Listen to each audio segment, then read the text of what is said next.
at how easy it is to join Midjourney and create an amazing AI art piece. Hey, I'm Lisa. I'm an NFT artist, I'm an author, and I'm also an educator. So go to midjourney.com, join the beta. Now this is going to take you to Discord, so if you're not up with how Discord works, that's okay. There's heaps of us here to help you. Accept the invite, and here we are. Oh my gosh, look at all this amazing art that people have already created.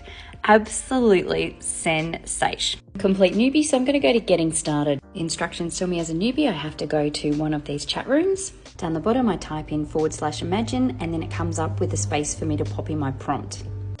Whoa, I put in an abandoned Victorian house in the desert. Down the bottom it has U 1 2 3 4 for each of the images and V 1 2 3 4, which means do I want to upgrade or upscale, I think it's called, or do I want a variation of one of these images? I think I'm going with this one. This one. So I pressed U1. I went with number 1 and it's giving me these 4 variations. Wow, this is so cool. So this is like not the final. I could just keep going, going and going and going. And that is one thing that I will say is that because you're in Discord and there's so many people in here, I keep losing my spot.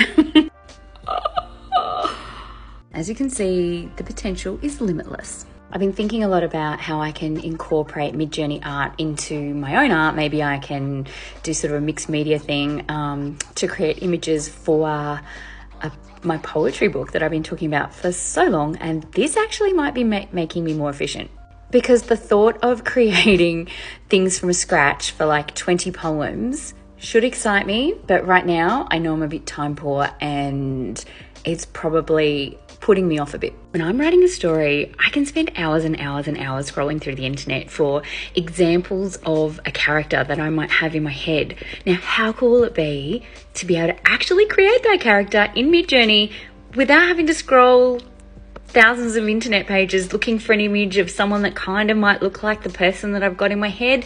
Now I can actually put specifications in and use those images as prompts for my writing. How about you? Have you used Midjourney? Are you going to use Midjourney? And what will you use it for? Let me know in the comments.